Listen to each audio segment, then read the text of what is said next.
ja tere tulemast järjekordsele Most Ärikooli livele. Tänaseks saatekülaliseks oleme kutsunud Aleksei Habarovi, kes on siis kõnerobotite tõeline mustvöö ja loodetavasti ta peagi liitub meiega. Aga räägime siis täna sellest.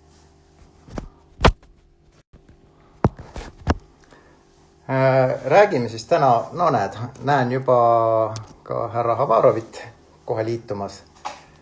Ja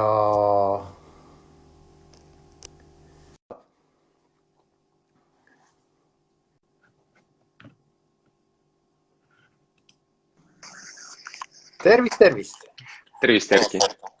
Väga lahe, ma korraks juhatasin sisse, muidugi olles sulle eelnevalt pidanud pika loengu sellest, kuidas oleks telefon mõistlik 4G peale panna, unustasin selle ise teha ja sain kohe oma laksu ära, kus mind korraks tõmmati kinni kehva ühendusega, aga no pole hullu, muutsin oma ühenduse ära ja loodetavasti nüüd küsin eetris ka viisakalt.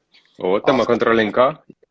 Väga lahe, et meie tänane vestlus on siis vestlusrobotitest ja mina olen turunduses olnud üle 15 aasta, vestlusrobotid on olnud teemaks, aga mitte väga otseselt, et vestlusroboti kunagi me oleme teinud näiteks Microsofti jõulukaardina, kui oli veel selline asi popp nagu MSN Messenger, siis me seda kopeerisime ja seda toodet edendasime ja kõige vanem vestlusrobot, mida mina üldse vist mäletan ja mida võib-olla võiks vestlusrobotit nimetada, oli kunagi, oi Jeesus, see oli ammu, see oli vist enne, kui Eesti kroonid kehtima hakkasid, kui tänaval olevatelt telefonidelt oli võimalik helistada, ma enam ei mäleta, mis numbrile, aga sealt vastas siis robot kellaajaga.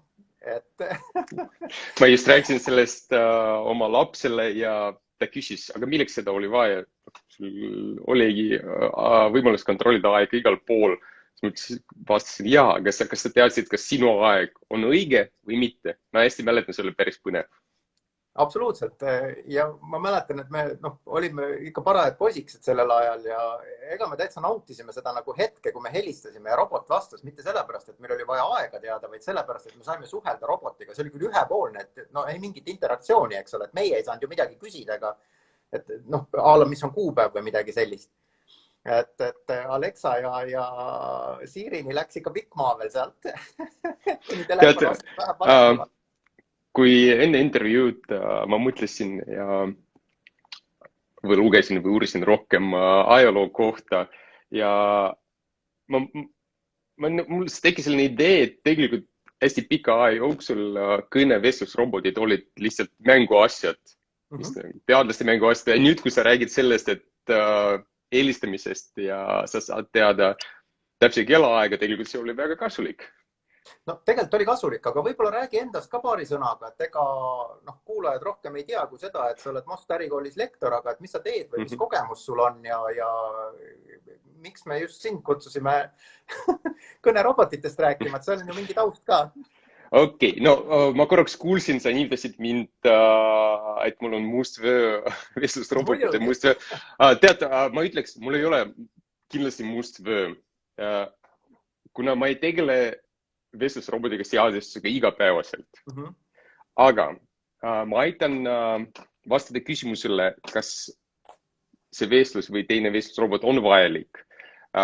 Mida see toob ettevõttele või miks me teeme seda? Vastata küsimusele, miks ja leida see koht kogu terve turundusstrateegias.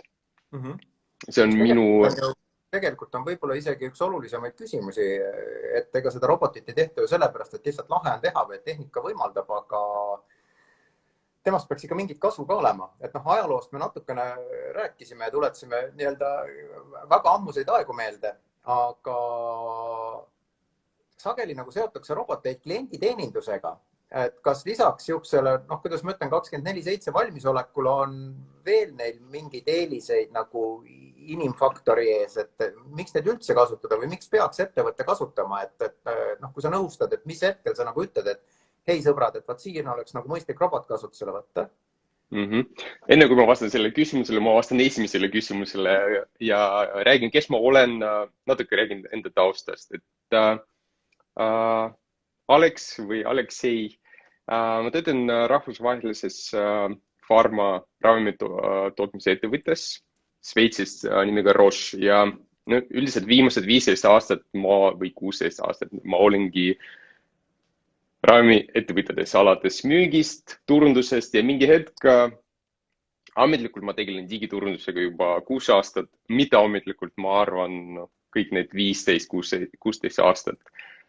Tõsi küll, ravimifirmade digiturundus on natuke maas võrreldes teiste erialadega, aga noh, selline on reaalsus. Ja hetkel ma olen Roche Eesti digiturunduse juht ja samal ajal töötan Lähi-Idas ja ma olen ühe regiooni digitransformatsiooni juht. See on Lebanon, Jordan, Siiria ja Palestiina.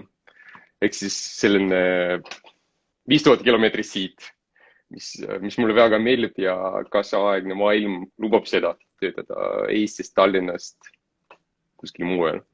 Nüüd vastus küsimusele esimene 24/7 vestlusrobot on kättesaadav. Ma arvan, muidugi see on kõige tähtsam, sest üks inimene ei saa töötada 24/7 ja selle kogu terve töö korraldamine, et inimeseks oli vahetuses, nad töötasid öösel ja nii edasi. See on raske ja kindlasti on kulukas. Teine, mida ma ütleks, eelis, see on tootlikkus. Ehk siis korraga me suhtleme, korraga ma võin rääkida sinuga praegu ja vastata sinu küsimusele. Kui keegi kirjutab praegu chati, siis ma kindlasti teen pausi, loen seda sõnumit, küsimust, vastan. Samal ajal ma ei saa rääkida sinuga. Ehk siis vestlusrobot saab korraga suhelda, vastata küsimusele või aidata 1000 inimestega. Ehk siis seal piiri ei ole ja see ongi võib-olla kõige tähtsam aspekt. Kas sul on kõnekeskus, kus töötab 1000 inimest või sul üks vestlus, hästi seadistus vestlusrobot või kõnerobot või chatbot, vahet pole, kui nimetame seda, mis korraga suhtleb nendega. See, ma arvan, väga tähtis. Veel üks aspekt, see ei ole kõige tähtsam, see ei ole, ma arvan, veel kõneroboti esimene selline eesmärk või selline primaarne eesmärk, ehk siis müük.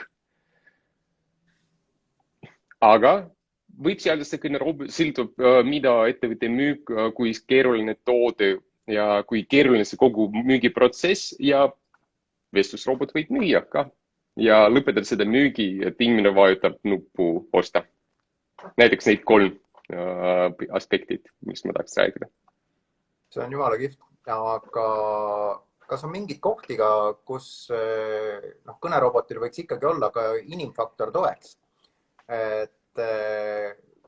No me oleme enne ka rääkinud Mostis kõnerobotitest ja peale seda me saime muidugi, mõni nädal läks mööda ja siis tuli meile sõnum, et on nii kihvt, et te räägite nendest kõnerobotitest, aga teate, mis mul just Bolt, jah.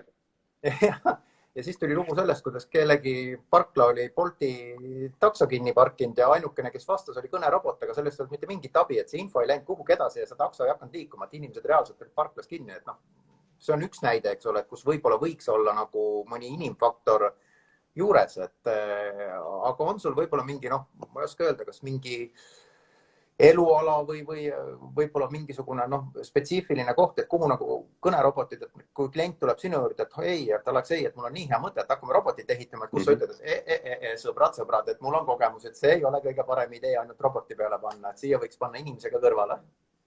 No esiteks ausalt ma ei usu, et robot saab üksi hakkama hetkel. Me räägime praegusest pluss 3 aastat, 4 aastat. Üksi saab hakkama, kuna siiamaani robotil puudub emotsionaalne side. Ja ongi seal, kus on vaja lahendada mingit emotsionaalset, kus on emotsionaalne aspektid on kõrval, selleks vaja inimest, sest ma räägin kindlusjuhtumit, kus on mingi kiired olukord. Sama Bolti, ma ei tea, võib-olla see ei ole hea reklaam Boltile, vaid mul oli täpselt sama olukord, kus mul oli vaja kiiresti lahendada, mul oli vaja kiiresti auto kinni panna ja ainuke, kes aitaski, oli kõnerobot ja ma olin väga pahane. Aga ma saan aru, et kui korraga helistab järjekord oli pikk ja see oligi näite, võib-olla sellised kõnerobotid peaks õpetama paremini ja et nad aitaks rohkem ja selleks, et vältida selles olukorrad. Lisaks ma mainiks ka eakamad inimesed. Ütleme, ma ei usu, et kõik saavad hakkama ideega, et vastas on kõnerobot, mitte päris inimene. Ja Eestis inimesed on harjunud helistada. See on lihtne ja ütleme, hübriid lähenemine, ma arvan, töötab paremini ja tähtis ka, et kui keegi seadestab enda kõneroboti, aru saama see hetk, kui kõnerobot saadab päris inimesele edasi. Ehk siis ei tee seda liiga keeruliseks, et lihtsalt inimene vajutab nupu kinni ja unustab selle brändist või teenusest, mis iganes. No seal sisuliselt, eks ole, koorub välja see, et kui see, kuidas ma ütlen, et kui küsimus või abipalve või soov väljub natukene eelprogrammeeritud roboti ampluaast nii-öelda, et siis alati peaks olema kättesaadav see nupukene, et suuna mind edasi inimteenindaja juurde, et jah, et ma olen valmis ootama, eks ole, et roboti see põhiline eelis, et ta jaksab korraga teenindada paljusid ja paljusid inimesi ja ta on võtnud sisuliselt ära kõnejärjekorrad ja kõik selle muu, eks ole. Või ka chatis nii-öelda järjekorra, et kirjutad midagi ja siis järgmise päeva hommikul keegi suvatseb sulle vastata. Oota, aeg on pikk, jah. Et chatis me ju eeldame tegelikult, et kohe tuleb vastus, et ma ei taha seda enam homme, et siis ma olen juba guugeldanud kuskilt selle info välja, eks, või löönud käega, et ma ei taha, onju. Aga roboteid kasutatakse päris palju ka turunduses ja nende abil kogutakse kliendi andmeid, et milliseid andmeid võiks üldse turunduses koguda ja kus oleks arukas robotit selleks kasutada, et oskad sa sellele mingi nõuande või soovituse anda, et turundajatel kindlasti kõrvad liiguvad selle mõtte peale. Mitte ainult liiguvad ja sellega juba tegeletakse. Ainuke, mida ma kohe pean ütlema, kui inimene suhtleb kõnerobotiga, ta peab kindlasti teada sellest, et see on kõnerobot. Ehk siis nii-öelda disclaimer, mis ütleb, et ma olen virtuaalne assistent ja lisaks selle disclaimer peab olema privacy policy ehk siis privaatsuse poliitika, mis räägib sellest, millist info ja millist informatsiooni juturobot korjab. See on üleoluline. Me elame Euroopa Liidus, kus on GDPR seadus, või mitte seadus või soovitus. Mingi hetk see on kohustuslik kõikidele, töötab ja sellega peab arvestama kindlasti. Räägides andmetest, mida võib korjata alates kontaktandmed. Kõige lihtsam on küsida, kas inimene soovib saada e-uudiskiri, palun, siin on, kirjuta siia oma meiliaadressi, me saadame sulle uudiskiri. See on hästi lihtne. Natuke raskemad juhtumid või keerulisem juhtumid, korjata infot, prioritiseerida või kvalifitseerida selle inimese, mida talle meeldib. Märksõnad, korjata neid märksõnad, analüüsida neid. Kindlasti ideaalis kõnerobot peab seotud CRM-süsteemiga, kuhu see info liigub ja edasi tekibki arusaam selle inimese kohta. Üldiselt korjata võib kõike, aga inimesel peab olema võimalus seda info näha ja vajadusel öelda, okei, ma ei soovi, kustutage seda ära. Eks sellest peaks ka mõtlema ja kindlasti kohe, kui sa tegeled selle kõnerobotiga, see funktsioon peab olema sees. Igasuguse infokorje puhul on ju, kuidas ma ütlen, et inimene tahab teada, miks ta seda infot annab või miks ta annab oma andmeid, et mida ta sealt vastu saab või what in it for me nii-öelda, eks ole. Pluss loomulikult, et küsima nii vähe andmeid kui võimalik, sellepärast, et iga rida, mida sa juurde küsid, see vähendab seda inimese tahet ja kannatust, eks ole. Absoluutselt. Kõike ära teha ja siis lõpuks vajutada, et saab mitte, et saada andmeid. Aga maailmas selles mõttes on lahe, vaata, et sul on sellist hästi palju rahvusvahelist kogemust, et ka rahvusvaheliselt kasutatakse kõneroboteid e-poodides või e-kaubanduses päris usinasti personaalseid assistente, et ta juba teab su eelnevat ostukäitumist, et ta teab, mida sa oled otsinud ja mida ostnud, eks ole. ja selle põhjal ta hakkab nagu sinuga interaktiivselt suhtlema ja pakkuma sulle asju, mis suure tõenäosusega võiksid sulle meeldida, et kellele meil ei meeldiks, eks ole, personaalne assistent, et kes tuleb juurde ja terjatab sind nimepidi ja hakkab sulle nagu rääkima mingist, et vaata, et nüüd tuli see välja ja teine ja kolmas ja et kui sul see juba on, vaata, et need kaks asja oleks veel mõistlik nagu juurde soetada, on ju. Et oskad sa oma nagu kogemusest võib-olla midagi sellist tuua? Ma ei tea, kas Eestis sa üldse teed kõneroboteid või on Eestis ka näiteks mõni näide, mida sa oskad tuua, et kus on kõnerobotid sellise personaalse assistendi tasandile viidud juba? Tead, ei oska. Sest ja tegelikult mul see meeldib ka, et ma ei oska selle tuua, sest no me kõik teame selles mõttes, kui sa lähed veebilehele ja see kohe pöördub sinu tere, Alex, me teame, see on kõnerobot, ma ei tea, võib-olla see on selle nimedaks professionaalne informatsioon, ma tean, et see on seadestatud ja ma pigem ma ei taha seda. Ehk siis ma arvan, see on natuke isiklik, aga Eestis, mis mulle väga meeldib, ühelt poole võib-olla kõnerobotide kasutamine ei ole väga levinud. Aga kui seda kasutatakse, see kasutatakse hästi kohapäraselt. Ehk siis sa tead, et ütleme kõik pangad, mitte kõik pangad, vaid suuremad pangad või Telia, nad ei ole täiuslikud, aga sa tead, et sul alati olemas nupp, tahan rääkida inimesega, ehk siis see ei ole, sul on valik. See, mis mulle väga meeldib, mis toimub Eestis kõnerobotite maastikus. Teine asi, mida ma oodan täiega, see bürokraat, kõnerobot, Eesti riigi kõnerobot ja ma arvan, et see on juba täiesti teine suund, ta ei müü, ta aitab, päriselt aitab. No seal on võib-olla see abi ka selles, et muidu riigile kipub olema see, et e-mailidele ja kõikidele asjale on see vastamisaeg, eks ole, 30 päeva.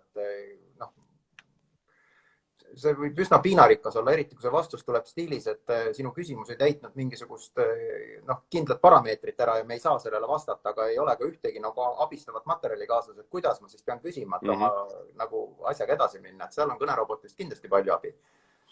Aga jätkates korra veel nagu e-poe tasandil, et see, et see kõnerobot tuleb, eks ole, niimoodi vupsti hüppab ette ja kukub sind nimepidi teretama, et see võib mitte ainult sulle ja mulle ajudele käia, aga tõenäoliselt ka paljudele teistele inimestele. Aga e-kaubanduse poole peal, et see on juba selline uuringute tasemel, et kui inimene ei leia otsinguga seda, mida ta tahab ja tulebki sulle tekst, et kahjuks on 0 vastet, siis üsna kiirelt on see sõrmega hääletamine, ehk sa paned lihtsalt kinni selle ja lähed Google'ist järgmise juurde. Et kas nagu otsingukast võiks äkki toimida ka nagu kõnerobot, et et võib-olla tõesti, ma ei tea, et me müüme siin naelu ja haamreid, aga et kui sa värvi otsid, et siis ta ikkagi nagu suhtleb sinuga ja annab sulle mingit nõu, on ju? Ma arvan, hea näide näiteks H&M kõnerobot, mis aitab panna kokku sinu garderoobi. Ehk siis ta uurib, mis värvi sulle meeldib, millise riide sa tahad osta ja siis ta pakub sulle pildid kõrval, mida täpsemalt võib-olla sa ei plaani isegi osta seda, aga sa näed, miks mitte, ehk siis jah, et otsingus ma arvan jälle, kui see kõnerobot töötab hästi, kui ta ei vasta iga teisele küsimusele, sorry, I don't understand, ma ei saa aru sinust, et korrata seda küsimust, siis mõtled, aga miks ma raiskan seda aega. Jah, see tõesti on väga hea võimalus kas leida õiget asja, mida inimene otsib ja pakkuda talle, teha juurdemüügi, et pakkuda midagi juurde ja tulevikus pakkuda veel midagi, kui inimene jääbki sisse logitud selle lehel või te ei teinud see lihtsalt nagu külaline. See on võimalus. See on, ütleme jälle, küsimus on selles, et kuivõrd keeruline see võrdlus, kui palju sa kulutad aega ja raha ja ressursse selle kõneroboti seadistamiseks ja mida see annab sulle tulevikus. See on kõige tähtsam küsimus.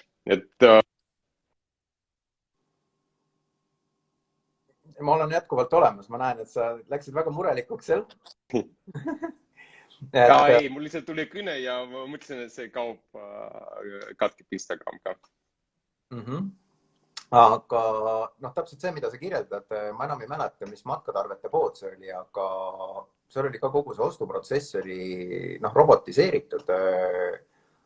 Ja see oli kuidagi hästi mõnusalt tehtud, et ta esitas nagu küsimusi ala, et mis tüüpi matkale sa lähed, et kas see on siuke jalgsimatk pool päeva, kas see on koos ööbimisega, eks ole, kas sa lähed autoga, kas sa lähed jala, et vastavalt sellele ta hakkas pakkuma sulle nagu asju, et ala, et sellist tüüpi matka jaoks seljakoti maht võiks olla, ja siis ta juba sorteerib sulle välja, eks ole, et kui sa lähed, et siis mõtle nagu dehüdreerumise peale, et su joogipudeli maht võiks olla vähemalt, ja siis ta pakub sulle kohe need mudelid välja.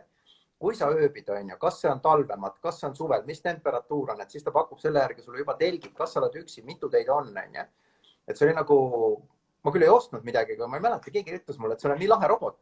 Et ma läksin lihtsalt nagu, mängisin seda mängu mitu ringi, sest see oli nii lahedalt tehtud. See on väga hea aspekt, mida sa räägid praegu. Siiamaani paraku tihti see on mänguasi.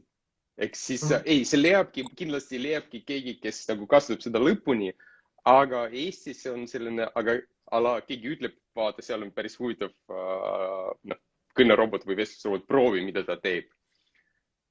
Jah, et meil on selline riik, ma arvan, see on meie riigi või meie iseloomu eripära, et väike riik, kõik tunnevad üksteist ja siis helistavad, okei, miks mitte ma lihtsalt helistan sellele poodile ja siis lähevad närvi, et keegi vastas seal.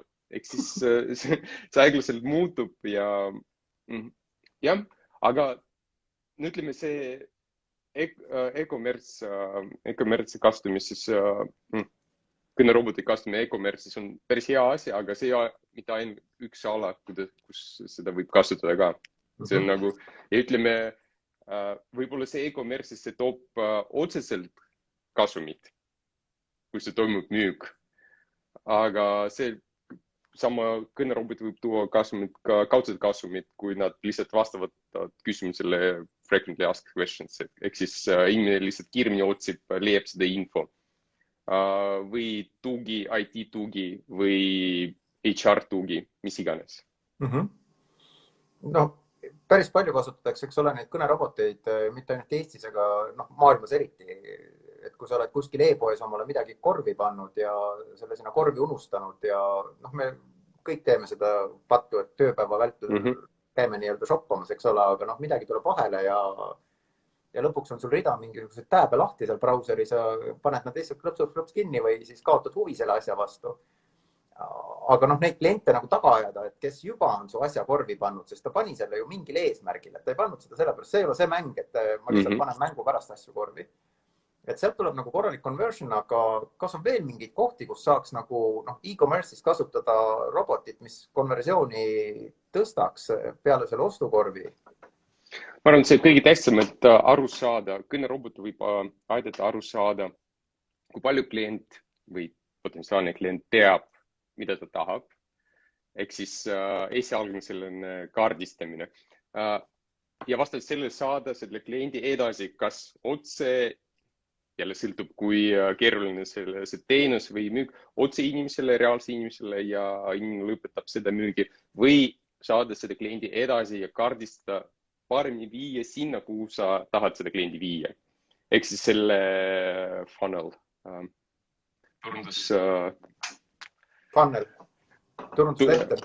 Turunduslehter ja ehk siis kasutada seda vastavalt sellele, kuhu sa tahad jõuda selle inimesega ja viia sinna. See võib olla ka keeruline protsess, võib olla lihtne protsess, aga see ongi võimalus kaardistada ja kvalifitseerida, segmenteerida kliendi. Sa sujuvalt nagu juhatad seda natukene kampaaniat sisse, et kas kuidagi on nagu võimalik turunduskampaaniaid ka robotite abil võimendada, et kui popsab üks e-mail postkasti, et mis seal veel nagu võiks juhtuda? Ütleme, siin on kõige tähtsam jälle küsimus, kas võib ehitada terve kampaaniat kõneroboti ümber. Ehk siis palju suuremad brändid kasutasid seda, et nad ehitasid kõneroboti, mis selles nagu meelelahutuse aspektiga, et ta lihtsalt suhtleb ja ta ei tee midagi, ta lihtsalt tõstab selle brand awareness teadlikkust, brändi teadlikkust. Üks võimalus. Teine võimalus, et kõnerobotil võiks olla oma roll kuskil selle kogu terve kampaanias, mis näiteks kui inimene otsib Facebookis, läheb lehele, Facebooki lehele, ja kõnerobot küsib midagi, mingi info, inimene vastab, et jah, ma otsin seda ja siis ta pakub, okei, kuule, meil lehel asub info siin, saadab sinna. Ehk siis see robot selline ma ei tea, see on mitte koht või no, see ongi koht, mis saadab edasi teistele kanalisse, näiteks see võimalus. Või sama korjata andmebaasi, millest me rääkisime enne, selleks, et edaspidi kasutada andmebaasi info saatmiseks. Või segmenteerimine, kus on seotud, kõnerobot on seotud CRM-süsteemiga, segmenteerida ja valida õiged segmendid ja ehk siis kas inimene hiljem ise otsustab, kellega ta tegeleb või robot ise otsustab, kellele ta saadab, milline personaliseeritud info. Ma arvan, see on kõige tähtsam aspekt, see on personaliseeritud lähenemine, et robot võimaldab seda. Ja teine, mis mul väga meeldib kõnerobotis, see on järjepidevus. Ehk siis vastused ja info, mida annab kõnerobot, on alati kindel.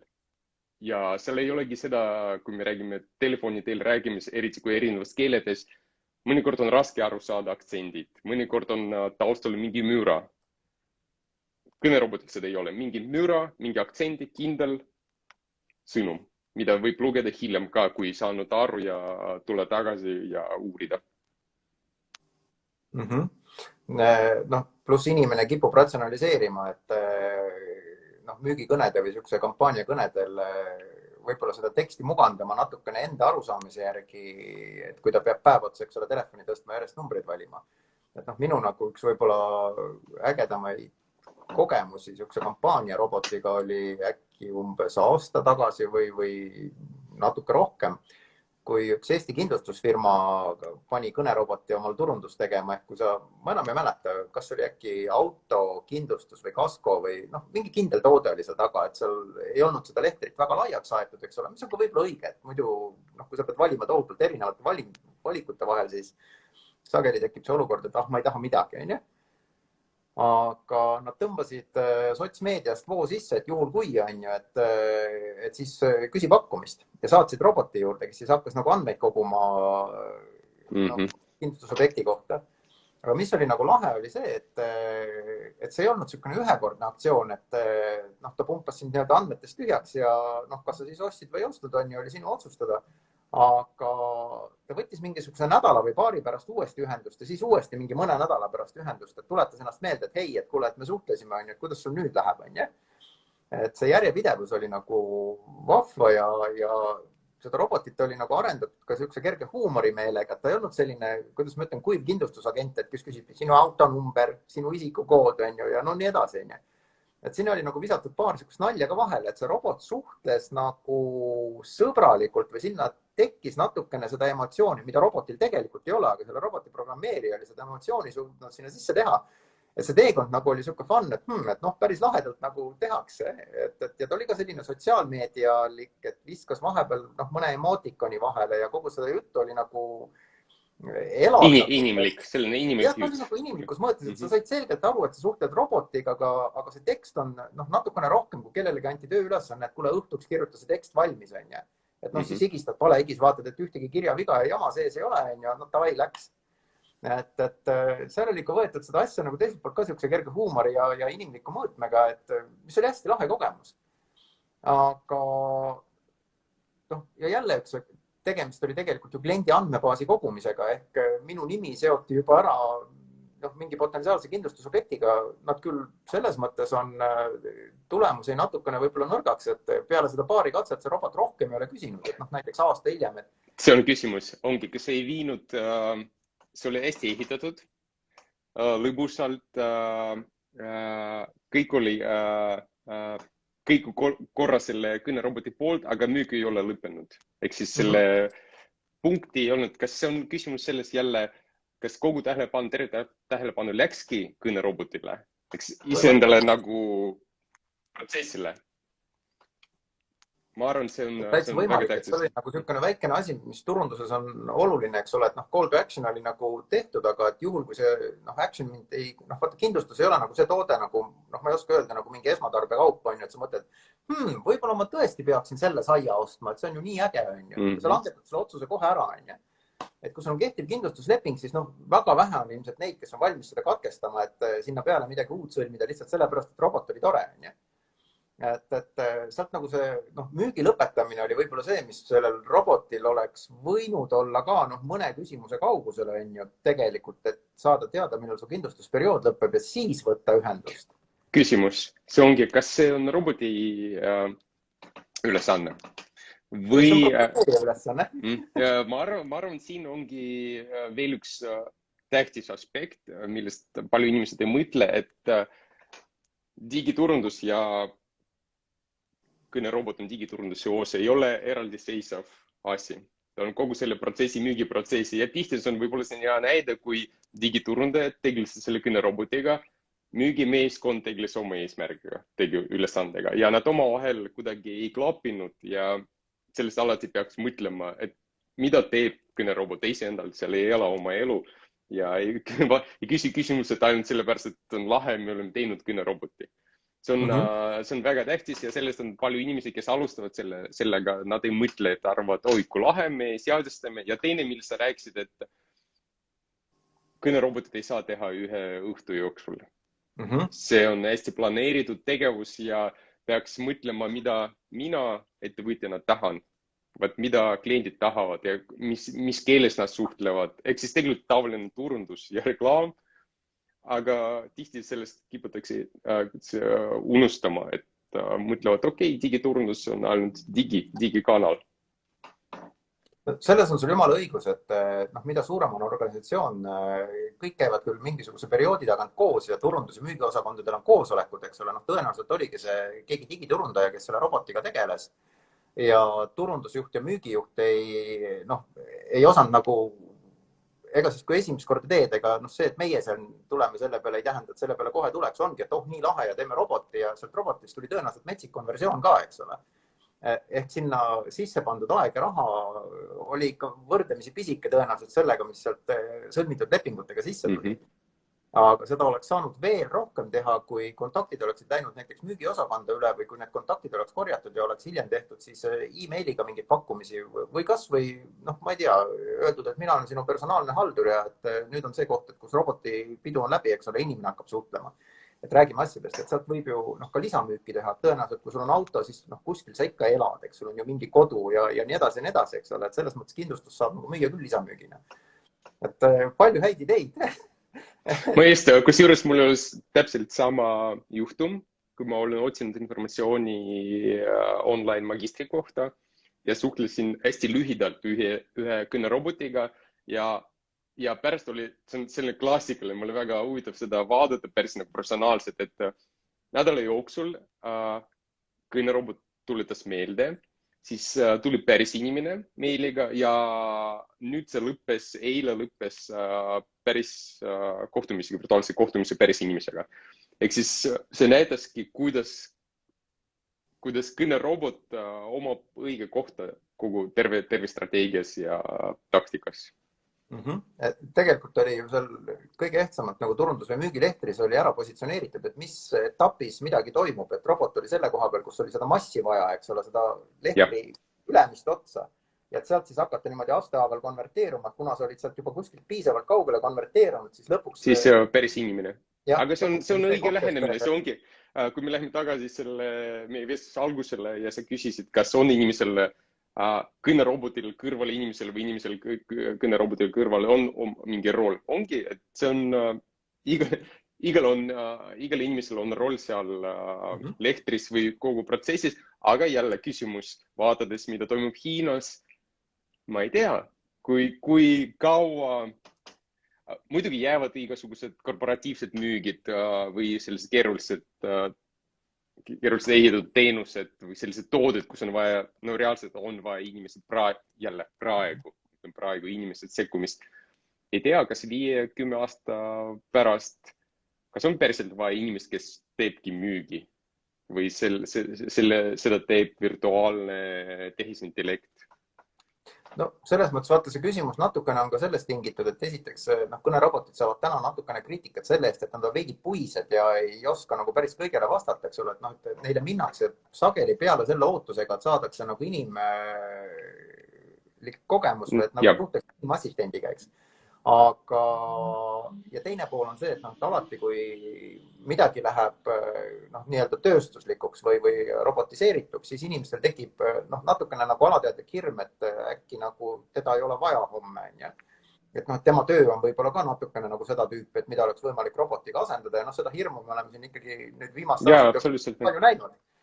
Ja see ei ole midagi uut, et ka tööstusrevolutsiooniga oli tunne, et mis me siis nüüd teeme, et kui kõiki tehakse auru ja masina jõul, et mis siis nagu inimestel veel teha jääb, et tegelikult alati on nendel masinatel vaja loojaid, hooldajaid ja kogu seda ümbritsevat nii-öelda infrat. Et inimfaktor ei ka kuhugi, et see küsimus oli natuke nagu sellest tingitud, et juhul kui robot võtab suhtluse üle, et mis siis nagu inimesele teha jääb, et kas inimesele jääb koht, no muidugi jääb, eks. Et robotid tänaste oskuste ja roboti võimete juures on hea nagu selle lehtri ülemistel kihtidel kasutada, kus ongi vaja nagu massi. Aga kui sa peaksid andma 3 nõuannet, vaata see on niisugune nagu, kuidas ma ütlen, natukene popp, eks ole, et pikk jutt, et 40 minutit on ju, et eks sa katsu seda läbi kuulata ja siis midagi ise üles kirjutada.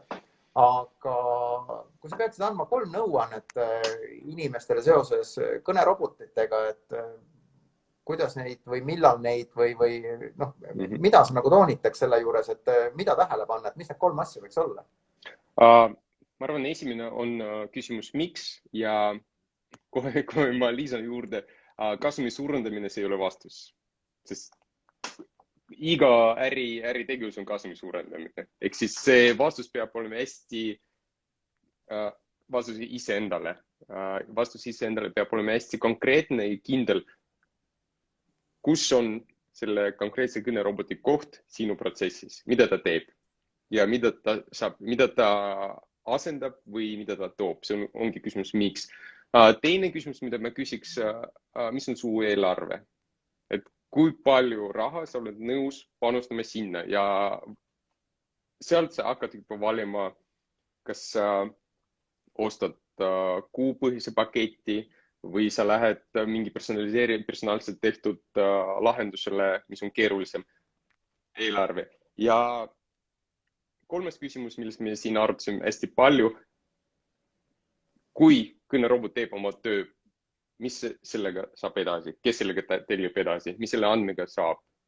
Ehk siis see ei oleks lihtsalt digital in the sake of digital, ehk siis teemises on nagu pop.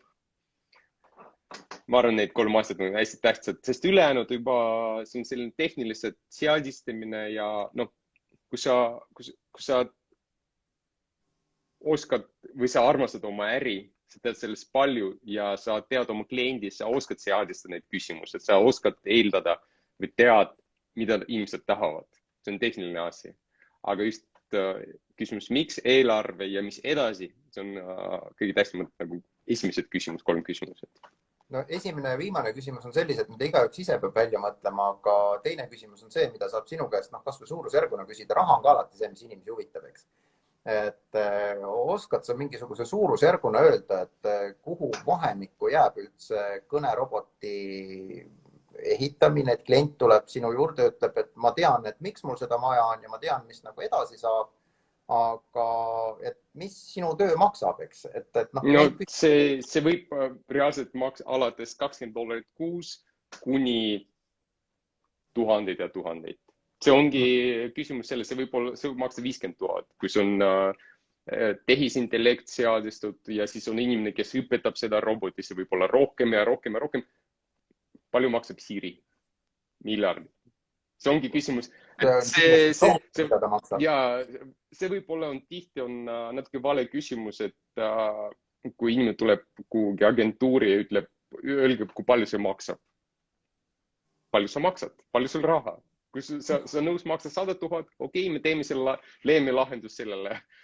Me teame, kuidas seda kasutada. See ongi inimene peab otsustama, kuna see on turundusstrateegia osa, kui palju inimene suudab, tahab ja soovib panustada strateegia turundusele. Kõik.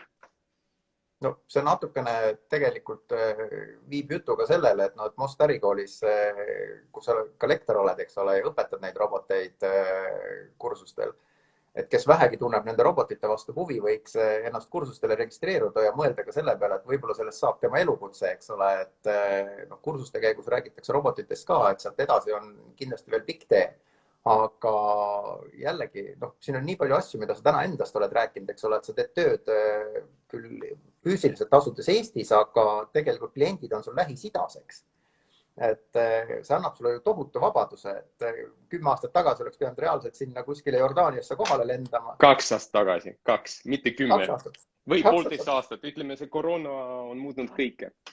Ja see on natuke sürreaalne, aga jah. Et mulle nii meeldib, et on inimesi, kes on julgelt, nagu vaata, kui räägitakse nagu tööstusrevolutsioonist, et ala tööstusrevolutsioon 4.0 on see, et nüüd vabrikutesse pannakse, eks ole, tohutult robotiseeritud. Siis koroonarevolutsioon on teinud nagu töötururevolutsiooni, et kaugtöö ja see muudab nii palju meie elu, et sellega tegelikult oleks mõistlik nagu kaasa tulla inimestel ja mõelda ka selliste tulevikukindlate erialade peale, et sisuliselt ju täna saab öelda, et kes ei ole digitaalsuses või kes ei ole digitaalne, et selle äri ei lähe nii hästi, sest sügisel on meil võib-olla 3. laine, eks ole, ja füüsilised asukohad on jälle kinni. Aga seoses sellega ka tõuseb sotsiaalmeedia spetsialistide ja internetiturunduse juhtide järgi kogu aeg nõudlus, et need on erialad, mida otsitakse ja otsitakse häid spetsialiste ja tegelikult ollakse valmis neile ka päris hästi maksma. Et jumala eest, hea võimalus endal võib-olla karjääripööre teha ja õppida midagi sellist, mis on lahe ja mis annab tööd ka tulevikus. Et vaadake kindlasti Mosta ärikooli lehelt üle kursuste kavad ja kursuste sisud, et sinna nüüd tulemas ka kohe väga põhjalik ja intensiivne internetiturunduse juhi kursus, kus robotitel on täitsa eraldi ja pikk peatükk. Aga mina siinkohal ütleks juba aitäh meie kuulajatele, et ma näen, et Alekseil sai otse ühendus ja see ei ole nüüd viimase minuti jooksul taastunud. Et tema poolt ilmselt jääb see aitäh ja lõppsõna ütlemata, aga see ei sega meid. Et suur tänu teid ja peagi oleme jälle eetris uutel ja põnevatel teemadel. Ilusat päeva!